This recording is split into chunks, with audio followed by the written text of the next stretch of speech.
احنا المتعاقدين اللي خدموا عامين وثلاثة ووعدوهم ضمن اتفاقية 2000 في مارس 2010 محضر جلسة على أساس باش يفوضوا لهم وضعيتهم، يسووا لهم وضعية بالانتداب، لكني إلى حد الآن التو ما فما حد شيء، وعود فارغة مماطلة. واليوم أنتم أمام وزارة التربية. اليوم نحن أمام وزارة التربية لأن انتظرنا منذ اعتصمنا بولاية المهدية لدرجة جهوية بالمهدية مدة 13 يوم أو أكثر.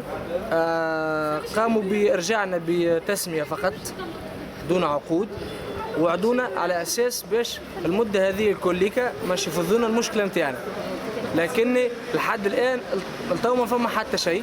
هاك علاش احنا رجعنا لهم اليوم على أساس باش ناخذوا كالمساحة يا أخي في صورة ما يا تصفينا الوضعية نتاعنا وتسوين وضعيتنا، وإلا راهي مش توصل إلى ناخذوا مسار آخر. تصعيد في اتجاه حركة تصعيد حسب التقريب العدد 16 متعاقد ضم في ولاية المهدية. ولاية المهدية ثم 120 متعاقد.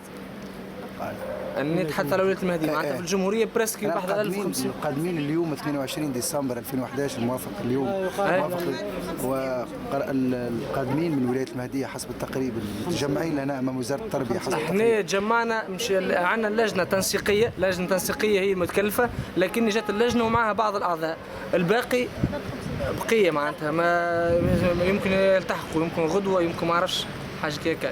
بالتوفيق إن شاء الله. يعيشك الله يخليك، يعيشك.